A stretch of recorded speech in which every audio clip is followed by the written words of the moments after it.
Welcome to the Love Lab Podcast, a safe place to get real about sex. Whether you're a man, woman, single, or couple, this is the show for you. We are your hosts, Kevin Anthony and Céline Remy, and we are here to guide you to go from good to amazing in the bedroom and beyond. All right, welcome back to the Love Lab Podcast. This is episode 198, and it is titled The Secret to Success in Love and Business. Woo, that's a tall order right there. It's a secret to success in love and business. You know, business isn't necessarily something we talk about on the show because we're sex, love, and relationship. But what I think is going to be interesting in this particular episode is that some of the things that you need to be successful in your relationship will also transfer over to being successful in your business. And I don't know, we'll figure it out as we go along and as we talk with our guest today. But you know, they have that saying, like, how you do one thing is how you do everything. Like, there's a possibility that that really applies here, that some of the things that you would do to really be successful in one would really translate over into another. So we're going to find out, because honestly, I don't really know, but But it's funny you saying that, Kevin, because several years ago when I started this business, I had hired a business coach, and that led me to write an article that was like 3 things your business can teach your relationship, because I was really starting to see that. So I'm pretty sure there is a connection for sure. But before we get started, let's give a big shout out to our sponsors, Power and Mastery. If you want to join the secret club of men who are great in bed, then check out Power and Mastery at powerandmastery.com. It is the most complete sexual mastery training for men, whether you want to have harder erections, last longer, or increase your sexual skills. There is something for you at powerandmastery.com. So make sure you check it out. Our guest today is Michelle Hoffman. She is the international best-selling author of the books Life Worth Living and New Management Blueprint. Clients call her a relationship coach because, hey, life is better with good love in it. Michelle empowers people to attract, keep, and enjoy loving relationships in their life without losing themselves and being overwhelmed. So welcome, Michelle, to the Love Lab podcast.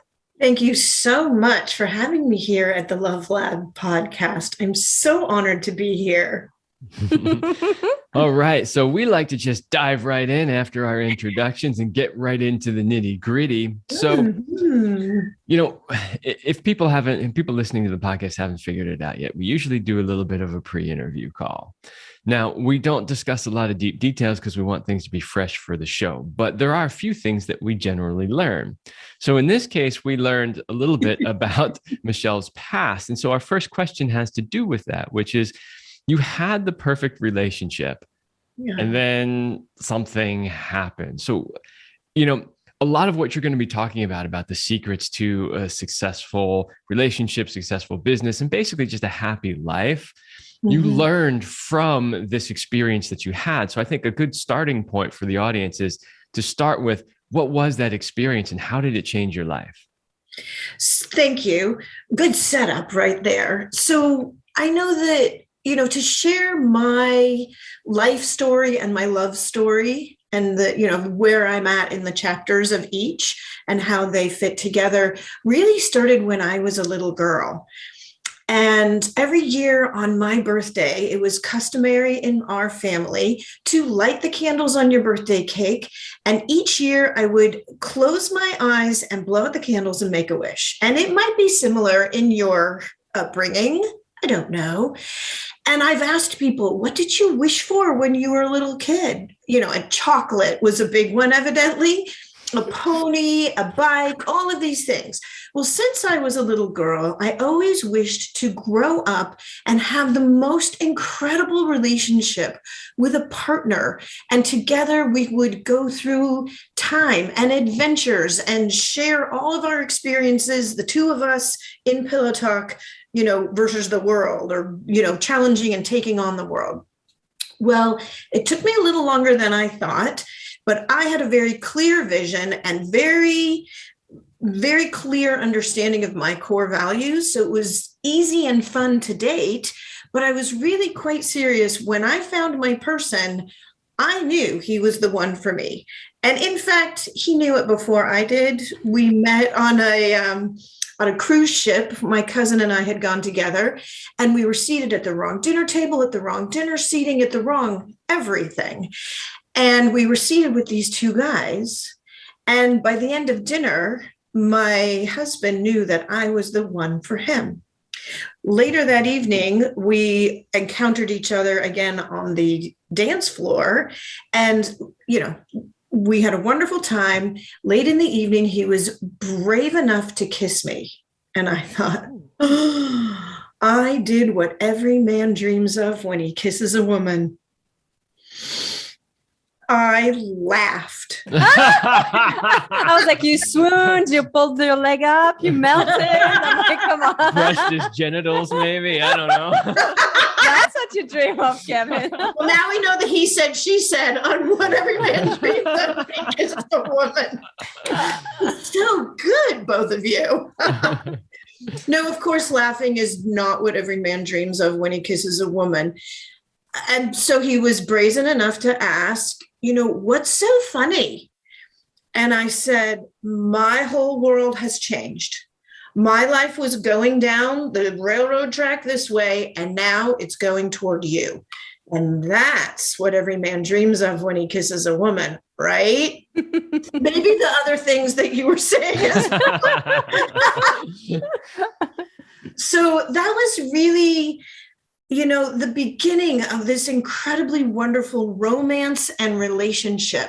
And we very quickly understood that our core values were in alignment. We were at the very same point in our relationship arc of our entire lives. We wanted the same things. We wanted them in a very similar timeline. And we really wanted to share them together. It was just so amazing to find that synchronicity with someone. And people still talk about this love affair because the whole room would light up when they saw us coming in, or one or the other had come in and we would see each other. It was fantastic. That level of knowledge, of trust, that someone's got your back, that you will go through fire for one another, that, whatever it is, it's going to be so much fun because you're going to do it together. That's what changes everything. Anyway, we did enjoy one another, and we got married, and we invited children into the world. And once we had our first one on his first birthday, my husband looked at his gorgeous baby and he said, "Go play with your little sister." "Oh, you don't have one. I'll make you one." And he did. And so, now we've got the two children, and literally, it wasn't a showy life, but it was our fantastic best version of our life. And we enjoyed every day and every challenge together, and we had it all planned out. And it was perfect until he died. And I thought, oh my God, I don't know what to do. My landscape of my future and how I envisioned it was just scorched. And I realized it didn't take me long to understand that doing nothing was no longer an option. Plus, I had made a commitment to raise these two children. I found myself head of household, sole parent, and single. And it was like, where's my partnership? And it took me a while, but I figured it out. And I, again, realigned my goals and my vision and how I was going to implement what I was going to do as head of household, sole parent, and single. And then I did the same thing for my children. And, people started to notice that I was literally pulling life together and moving forward. And a friend of mine who I used to go running with in high school went out for a run and had a heart attack and died. And I thought, oh my God, I don't know what to do. And then I realized, I actually do know what to do, and I can't do nothing. So I brought Chinese food because that's what you should do. And it's the little things. I went to his widow and said, "This is never going to be okay. I'm going to hold your hand and walk this journey with you. Let's project manage this thing. And I used all of my experience as a portfolio manager, as an executive at a medical publishing company, and as a social scientist at Stanford University. So all of my both personal and professional experience, and pulled everything together so that she and her children could live a full and happy life, just as I was doing with mine. And then my whole community was saying, can you go out and help them, help them, help them? And I'm like, I need to get 2 jobs. What am I doing here? And they're like, no, this is your job. And we really need you to write a book on this. And I'm like, I did mostly, professional writing and corporate writing, not personal writing. So I was talking with a girlfriend of mine about this, and she says, you should write a book. Why don't you talk to my husband? He's written a bunch of books. I said, okay, Beth, who's your husband? And she looked at me and she was like, She says, Guy Kawasaki. I'm like, the branding guru of the world, the fella who evangelized Apple Computer with Steve Jobs. She's written a few books. I think I've heard of him before. Yeah. She's like, you didn't realize that? I'm like, no, it's not how I choose my friends. So I find myself at a breakfast table, in their home with Guy and Beth. And I told him the story that I just told you. And Guy Kawasaki looks at me and he points his finger at me and he says, that's your book. Write the book. And when Guy Kawasaki points his finger at you and says, write the book, you do it. So, okay, that's fantastic. I want to go back to, so you figured something out on your own, which you then replicated for your friend, which then the world was calling you to replicate for more people. What was it? What did you figure out? And how did you do it? So the secrets of love and business, by the way, and I started to allude to it here, is to create a very clear vision of what it is you're looking for. Who you used to be and who you are now are different. And who you'd like to step into becoming is a whole clear vision. So understanding the roles of who you were, who you are, and who you'd like to be, to create that vision, align your core values with that. And the beautiful, I work with my clients on all of these things. I've got exercises, super simple, that clarify everything. Like, why don't they teach us this at school? And why are we not taught at home and with our friends? We just think, oh, it'll happen. It'll happen. It'll just happen. A little bit of intention goes a long way. So, vision, align your core values. And the core values are so beautiful because when you have your core values in place, things that it becomes super easy to coach on are when people assume somebody should have their best interest in mind, but they have a different set of core values. It doesn't make sense to seek approval from someone outside your core value system. Does that sound like it makes sense? Like if you have a very clear set of core values, would you go seeking approval from someone who has a different set of values? Of course not. I mean, you won't resonate in the same way, It'd be like you're seeing the world from totally different lenses and have different goals and direction for sure. For sure. But what happens when it's your parent? Whoops. So, well, when it's your parent, then what you do is you cut the cord. You bide your time until you're free from their control, and then you live your life the way you want to live your life. Yeah. So this is where the nuances come in, because those voices tend to become our inner voice, culturally, nature, nurture.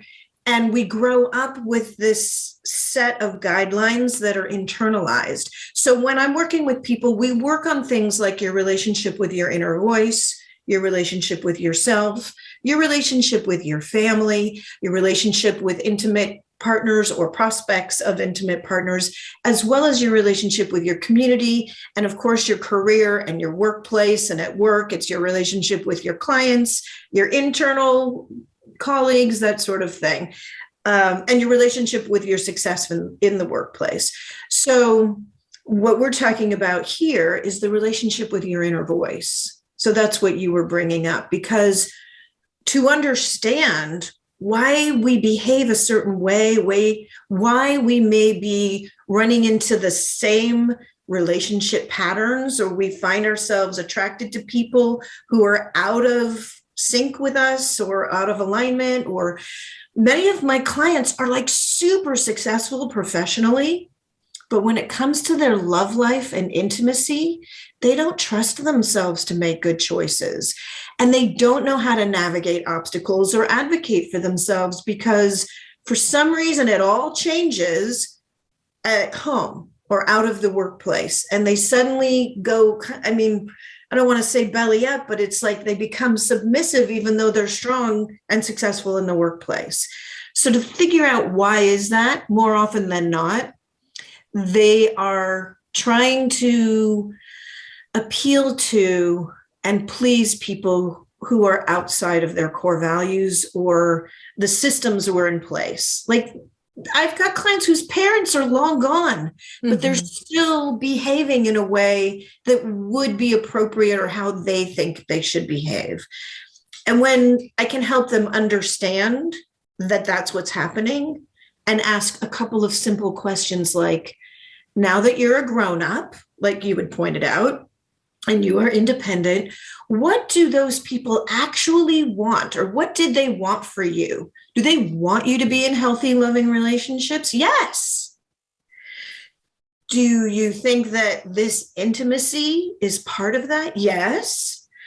Do you think that you can still maintain your individuality and that they would have wanted you to maintain your individuality as a partner in a partnership? Yes.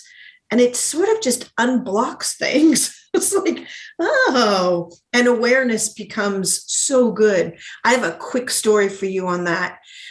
I have this incredible client, and we met on a breakout session in a networking group, and she was being overlooked. And I kept saying, what about her? What about her? And they almost finished the call without calling on her. And I was like, what about her? And she says, thank you, Michelle. Nobody sees me. I know I've lived my life without being seen or heard. And you saw me. I'm like, yes, I did. You shine so brightly. Why is it that people don't see you? And so she hired me.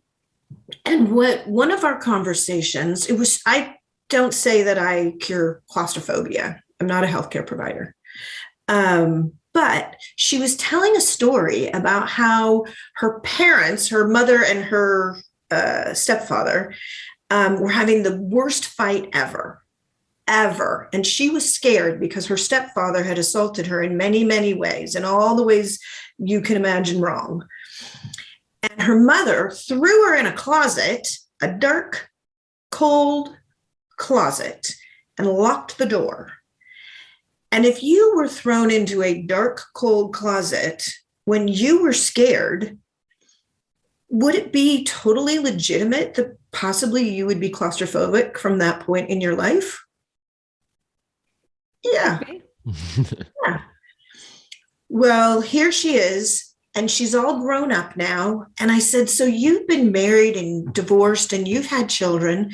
And would you ever even consider, if your child could have been in a dangerous situation and you needed to address the assaulter, the potential danger, would you consider protecting her by putting her in a dark closet and locking the door so that the bad guy couldn't get her? And she looked at me and took a breath and said, my mother put me in the closet to protect me, not to frighten me. I said, could have been. She said, so a small, dark, cold place might actually be a protection. Safe place. Yeah, it's a safe place. She says, oh my God, thank you. I can go to the movie theater now. She says, I can take the elevator for the first time, and I can go use my walk-in closet. Thank you. So it's so interesting what can be uncovered when you can, start to listen to what's happening and why your inner voice is telling you what it's telling you. But rather than shutting it off, invite it in to have a conversation. So I want to come back to one thing, because I really liked the recipe of having that clear vision, because without that vision, then you don't know where to align yourself. If you don't know where you're going, you're never going there. Right. But I want to address the place that many people are in. Obviously, that was, a terrible loss, and people can have really, pain, something that is really big for them. And that's the place where they find themselves, that it is so hard to pull themselves out of that hole, right? And they can get stuck in either reliving the past, reliving the story, the same emotions of grief, of whatever, all of that. Do you have anything maybe to say, like, how do you pull yourself out of something that is so painful? Because yes, it's easy to say, yeah, I just need a vision and align myself and then take action and have my core values. I get that in my mind, but then there's this emotional pain, there's this thing weighing us down. How do you get yourself out of the hole, basically? That's a beautiful question. And it's so, so important, because people really do get stuck in a place for so many reasons, like legitimate reasons. And it could be by choice. Mm-hmm.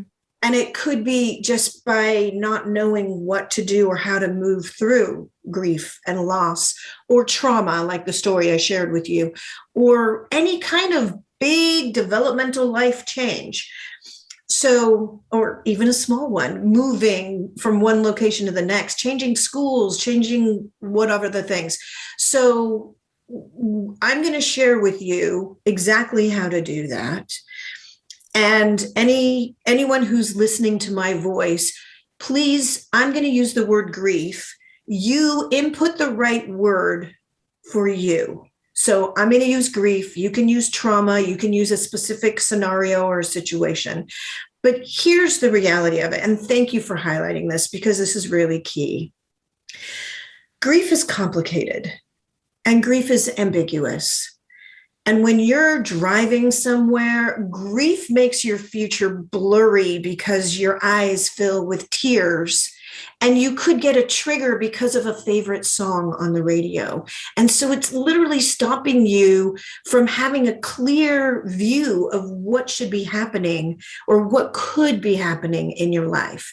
And people get stuck and hold on to grief because they're so afraid that if they don't, then they're not going to be acknowledging who they used to be and how life used to be. And grief, like I said, is looming, and grief will roam the house and smother the children at night. And grief will slam your head against the wall, drop you to the kitchen floor, put its foot on your neck, and prevent you from breathing or seeing your future. And if you can take a breath and acknowledge and invite grief in to have a seat at the table and a cup of tea and a conversation, to identify what grief holds so it doesn't have a hold on you, to identify what is it that grief has that you treasure, that you can honor. And when you can figure out how to honor what grief holds that you treasure, then grief will actually help move you forward as opposed to having a hold on you. And sometimes it takes someone who has walked this journey or knows how to do that to link arms with you and help walk you through the process. That's how you can transform what could be a debilitating situation and a life-changing, life-ruining situation to one that can actually rebuild your life to be full and happy and filled with laughter and joy, and know you've got this. You've got this. So finding the gift in the grief. Finding the gift in the grief. Good one. Like, write it down. Good job, Kevin.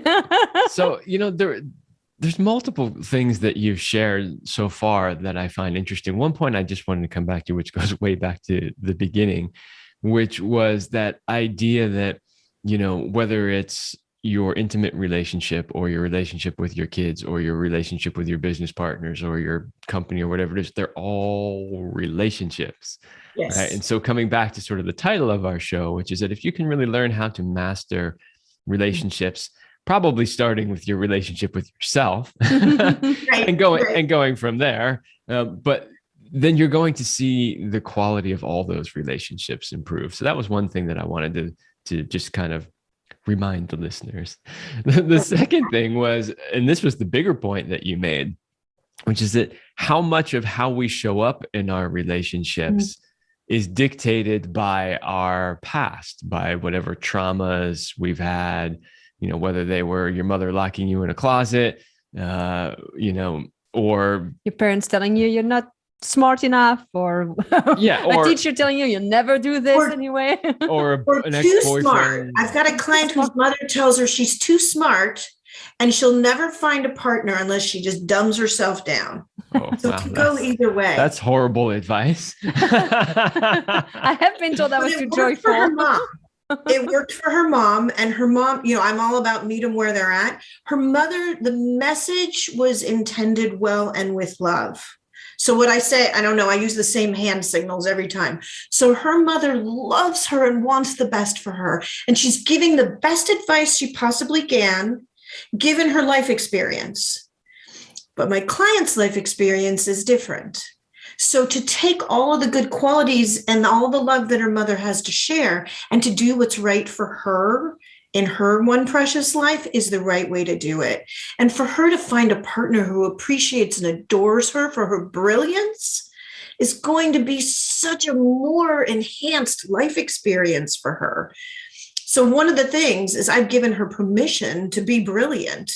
And it's very exciting to see how, and I'll answer another question that you had, or the question that you were asking that I know that you're going to anyway, is that she now understands relationships and she can identify somebody who's going to be attracted to her for who she truly is. So where you were going, there were two things you were saying. I think you were asking me about relationship cycles, both personal and professional relationship cycles, and how you show up. But I didn't mean to interrupt you. Well, I want to make sure I'm answering the right question. It's funny. I was going to go there. And before we dive into that, because this is fascinating, the relationship cycles, how people get stuck in some phases, how to pull yourself out of that. I want to do a quick little break to our sponsors, and then we'll get back into those. So this is for all of you listeners who want to shop great product from us, from our handpicked affiliates.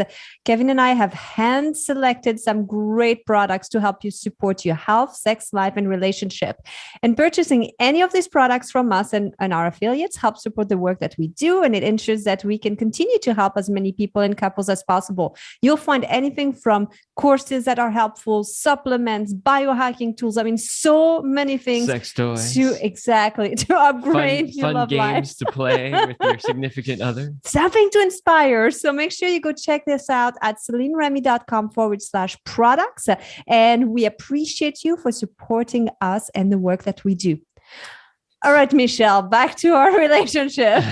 Yeah, I wanted to make one other point too. Is something that just popped into my head when you're talking about, well, her mother gave her that advice, from her heart, like that. She really meant it. And it just reminded me of the saying, the road to hell is paved with good intentions, right? Which is a lot of the time that, our parents or maybe even our teachers or these central figures in our life when we were younger have good intentions, but they don't have the awareness to realize that the things that they're telling us could have disastrous consequences for us down the road.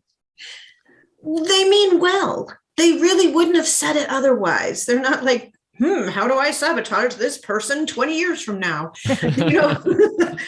They do mean well. And given their life experience and their, what they've learned, they're speaking in the hopes that they're imparting the best wisdom that you can internalize and interpret and then use to your best knowledge. I mean, what's coming to my mind, what is inventions and innovation that were, new 20 years ago that don't even apply anymore because we're so much further advanced in the way that we use innovation and this sort of thing. So, my great grandfather might have been like, this is the best, form of transportation ever. And I'm going to be like, we're so far ahead of that.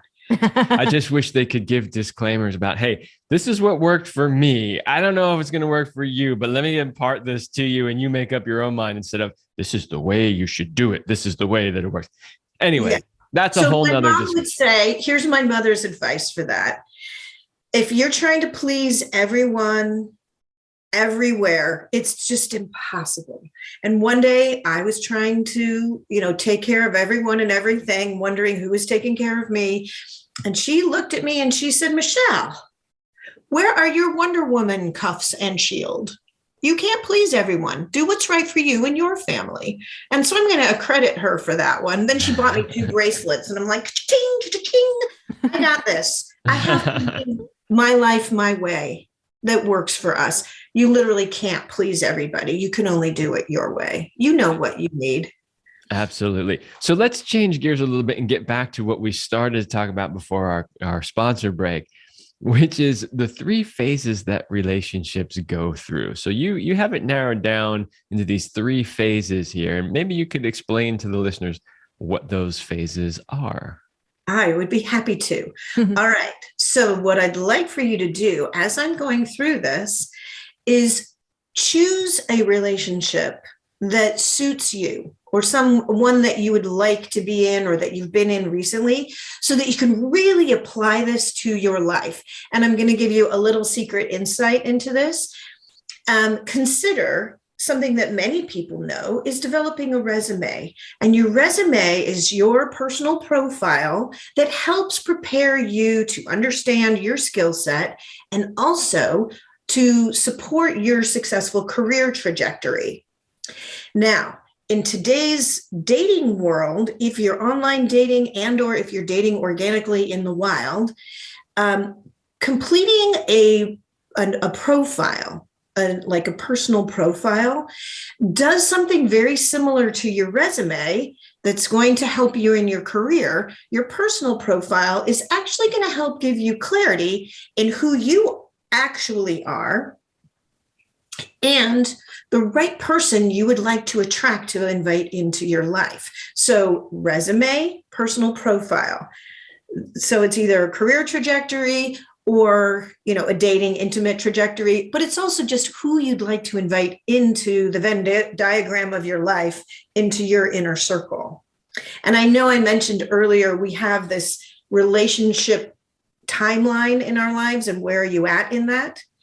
And that when my husband and I met, my late husband and I met, we were really at the same point in what we were looking for in the next steps in our life, which really made that intersection quite easy to enjoy. It was just really beautiful. So now, every single relationship that you're in, and you're thinking of one now, okay, goes through 3 phases, from chemistry to casual to committed. Now, I'm going to walk through each phase, and I'd like you to think in your mind's eye how it worked for you. For example, if you are online dating and somebody has caught your eye and they have liked you, that gives you this endorphin rush. It's like, this person who looks particularly interesting, who I might want to share some time with, likes me too. It might be interesting to connect with that person. And the law of attraction may even bring you together. So you up-level the relationship with communication and you start to connect with this person. And let's say it's kind of a fun banter, and you're learning about this person. And if you were working with me, we would have already figured out your core values, and you would be asking open-ended questions to figure out their core values and see how they might align, because activities and events that you share together are wonderful fun. And it's really a great way to allow the law of attraction to bring you together. Core values are an enduring way to make relationships last. So here we are in the chemistry. As the dog behind me. You're not just hungry. You can see her. Ooh, chemistry. She likes this part too. We all do, because everybody loves the chemistry part.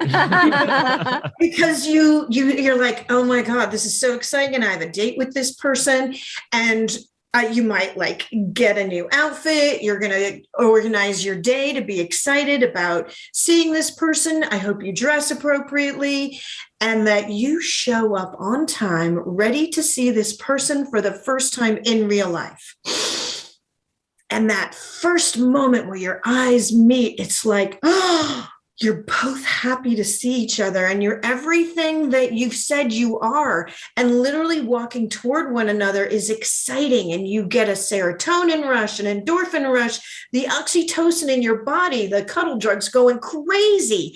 This is good. And you connect, you might have a little hug, a small kiss, and you sit down together and you start to get to know one another. And this part of the experience is literally like an indulgence of chocolate. It feels so euphoric. So this is the chemistry phase where everything is right. And it is like you are looking for what's right in this person. You are seeing the possibility in this relationship. It is so exciting. You're like, I mean, I got a kiss on that date. Remember? It was like, oh, so good. So now let's say this date just went beautifully and you're going to go out again. And this time you're actually going to step into the chemistry or the casual phase just a little bit. And these are not clearly defined phases. There are different aspects that run through, because maybe that you're like feeling a little committed to like, what could the possibility be with this person? And as you move forward and you continue to see one another, what happens in the casual phase of relationships is very, very comforting. And it's the, I got this. And we know we as mammals really enjoy looking forward to being able to anticipate and having our expectations met and exceeded in what we think is going to happen. So let's say you go out a second and a third time, maybe more, and you spend time together and you laugh and it's fun and everything is right. And then you know a couple of things because you're like, we're going out again. And I know that we are going to kiss again, and it's going to be the best kiss you've ever had. And then the next time you're like, and we get to kiss again. And that anticipation is like, yes. So exciting. And this is the casual phase where we get to be comfortable. And then you start to say, I know we've kind of set a rhythm in this and we both like it very much. Now, there's something else happens in the casual phase of a relationship. In this part of the relationship, what also happens is we start to see the differences between us. In the chemistry phase, we tend to see what's alike and what's positive. In the casual phase, we are enjoying what we're anticipating, and we're seeing what is different. And is this going to throw a red flag in the air? Is it going to, and a red flag could be a deal breaker. It could be a, no, this is not the right fit. I don't feel like you're somebody that I should align with. That's a deal breaker. It's time to say, thank you very much. This was very exciting, but we're not a match. And free that person up to go find their right person and you up to find your person. It could be a yellow flag. And then in the case of a yellow flag, sometimes you just need to clear the air of what you think this picture would look like with the both of you in it versus the reality of what that looks like. Because our brains will fill out a picture to give us comfort. And many times we need to clear things to differentiate what I thought this might be versus what it's really like. Who are you truly? So in this casual phase, if there's red flags, those could be deal breakers. Yellow flags, I teach my clients how to clear that to make it clear. Is it a red flag deal breaker, or is it a green light go? And if it's a green light and you've cleared what you thought might cause an issue, but it's not, that like, oh, I don't know, spoons on the counter. Why do you leave the spoons on the counter? Or why aren't the spoons spooning in the drawer? I do know a person that's a deal breaker for them. They need the spoon spooning. So if you can't spoon the spoons, it's not going to work with that specific person. It's simple yet tough. I mean, what other things they got going on if the spoons are that big a deal? Damn. Right. But that's the thing. So that person needed to know this was a thing. Can they find someone who will keep the spoon spooning? And I use it as an example, because not many of us have that big of an issue with the spoon spooning. There's a riddle in there, or a rhyme in there somewhere. So let's say you've gone from chemistry to casual, and there's no red lights, the yellow lights have been cleared, and they turn into green go lights, and now you're in the committed phase of your relationship. And I'll give you an example. Maybe somebody says, "This is my partner," and introduces you, or "This is my boyfriend, this is my girlfriend, this is my someone," who has now been given a more intimate title, showing the value of the relationship. That then throws the two of you right forward into chemistry again, because that's exciting if that's where you both wanted to go. And then you see everything right and you try it on. I am girlfriend, boyfriend, partner. And it's so exciting and so fun. And then you might go through the casual phase as a partner and then go into the committed phase. Then maybe you move in. And if the spoons are spooning and everything's going well, maybe you make that a more committed relationship. So do you see how it continues to cycle? I have a client who hired me. She said, "Where were you 30 years ago?" I would not have married the man I married. It was 15 years of suffering. 3 boys later, 3 children later, I finally disengaged from him. And now I'm married to the right person. And she's going to keep me on a retainer because she wants to make sure this relationship lasts. And she wants to rebuild the relationship with her sons. But here's why I bring this up. Because she and her now incredible husband, who have a beautiful relationship in every way, decided that he should get a high-powered job. And guess what? He got it.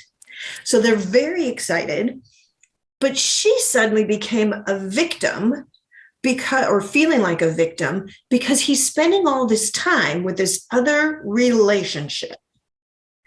And so these relationships from chemistry to casual to committed, they intertwine like Olympic rings. So they have an intimate relationship as a married couple. Together, they decided he would take this opportunity with this very large organization that you would know the name of. And he took the job. And now he's got a relationship where he's leaping into this role from chemistry to casual to committed with this company. And she's saying, but he doesn't have the time for me that he used to have. And so I helped her understand how to transform that from being a victim to actually riding the wave.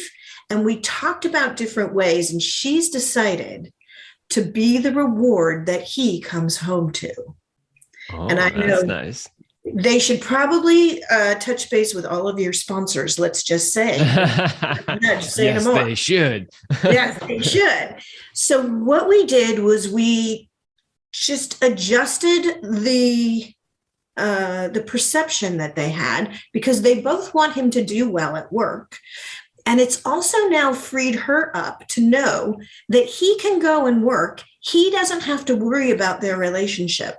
he can move from chemistry to casual to committed with all of his colleagues and all of his important responsibilities at work. He's got this. And from there, he can then know that he doesn't have to worry. His wife will be there when he gets home. And they schedule time together that's very intimate and very positive that they can both enjoy and one another and be the reward they're doing all the work to do. So it's the work-life balance. Yeah. So, in our house, we have spoons that are both spooning and 69ing. Oh, really? Did you notice that? That's true. Now that you're saying that. Right. So we've got some fun spoons in this house. You got very busy spoons at your house. Oh, yes. We've got a lot of them too. Even better. So, there's, I'm not going to assume or say anything, but I think that now could be like the upside down pineapple for polyamorous people. If your spoons are in disarray, you got this. That's right. So we're getting towards the end of the show, so we don't have a lot of time. And of course, we have our famous last question we want to ask. But before that, I just have kind of one sort of follow-up on these three phases, which is I'm wondering, is there a particular phase that some people tend to get sort of caught up in that maybe prevents them from going through this cycle over and over again? And if so, how do they get out of that? Beautiful and very perceptive question. So here's what happens in relationships, more than somebody getting stuck in one phase, is that people will be at different points in their relationship in what they desire. So there's many nuances to relationships and even in the relationship cycles that they're in. So here's how it goes. I'm going to use a client as an example. She is dating this guy who adores her like a goddess. And he, from the moment they met, was ready to be in a committed relationship with her. Now, that intention is exactly what she's always wanted for.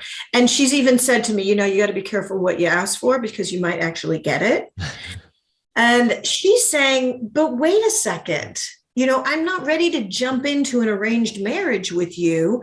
I want to actually go through the process from chemistry to casual to committed. And she's now laid this out for him.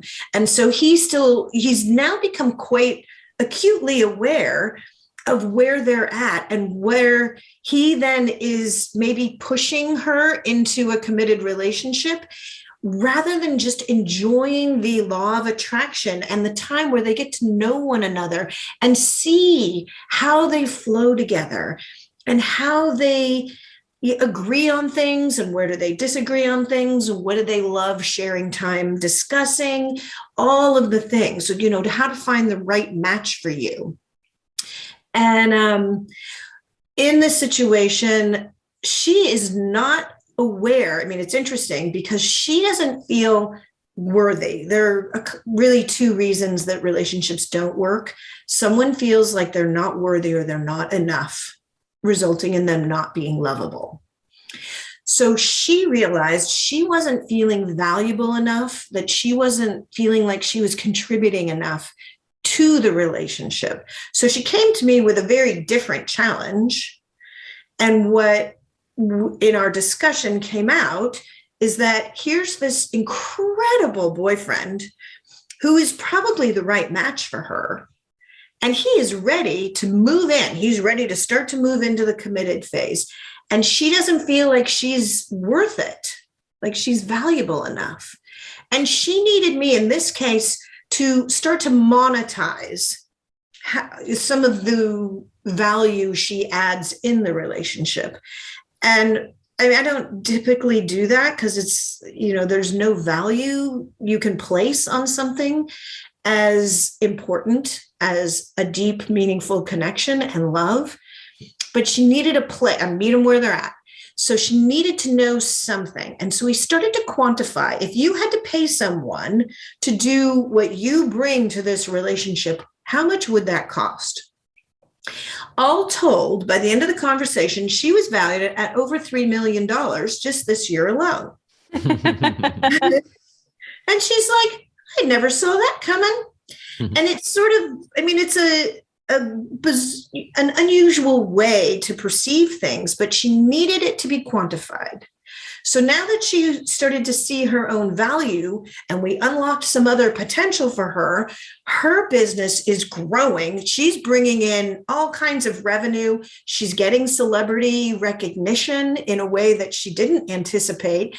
She's being awarded things. It's coming right and left. She's being, I mean, TEDx talks. She's in the top magazines. She's in the music industry. She's got all of these amazing things going for her that have been opened up. And she was the one, she didn't realize that she was holding them down. Yeah. So the thing going on here is, because the original question was where do people get stuck in the cycle? And just to clarify for the audience, what's really happening is not so much that people get stuck, it's that they get out of phase, right? That one person in the relationship is in one phase of the cycle and the other person is in another phase of the cycle. And so the way that they chose to solve that, and I think it's probably the way that would work for everybody, is you need to communicate, right? You need to make sure that you both understand, hey, here's where I'm at. Oh, here's where I'm at. Okay, if we're not in the same place, how do we get on the same place, right? Like, how do we get to that same phase so that we can continue on together? It was reminding me again of something I read. Last week we had two authors on the show as well, and I was reading their book, and they had a line in the book. It said, I'm paraphrasing, but it was basically something along the lines of the biggest mistake people make in communication is thinking that it has occurred, right? which is the whole idea. Is like, if you're not communicating to this person about where you're at in this cycle, you have no idea if they're actually in alignment with you or not. Okay. So there's a triad. There are three things that are required to up-level a relationship. Communication, as you pointed out. And when you communicate consistently and clearly, which sometimes you need someone to help you, reassess the situation.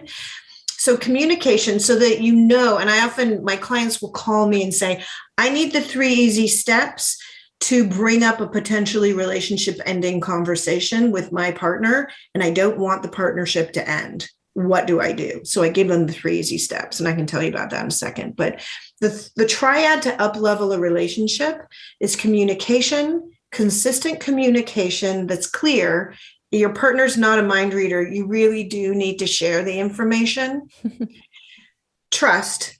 Consistent communication builds trust. And if you can continue that back and forth, it builds respect. So through communication, trust, and respect, that's how to really up-level a relationship, which it sounds like that's what your other guests were alluding to also.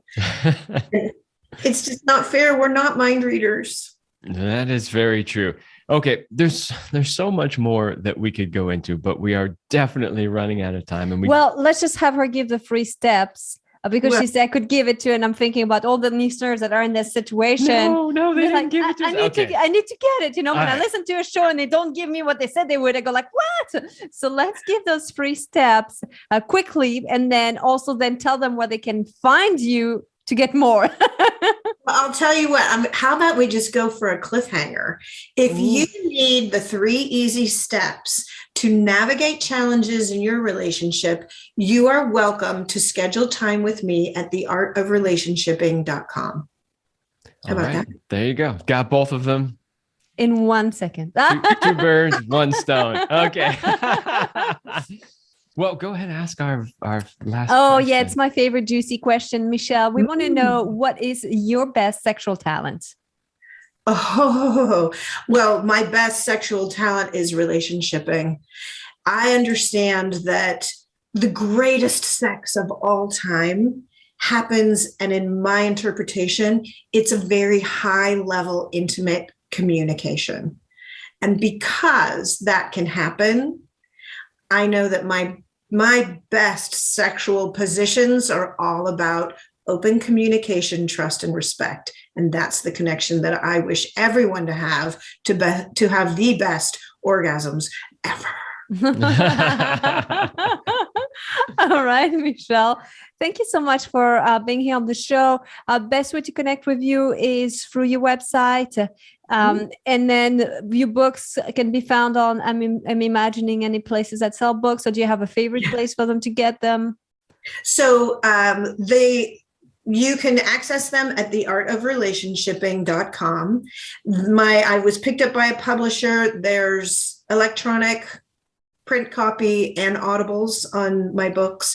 And if you go to theartofrelationshipping.com, you can go to resources and click right there and get them. Awesome. And that link, of course, will be in the details as always. All right, Michelle, thank you so much for coming on and sharing your knowledge and your wisdom and your life experience. I hope that everybody got value out of it. Thank you so much for having me. It's been a pleasure to be here. All right, everybody, that's all the time we have for this episode, and we will see you next week.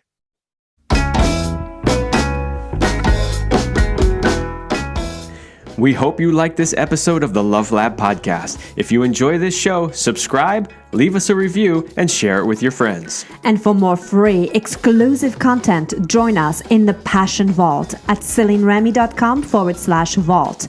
That's CelineRemy.com/vault. Thanks for listening.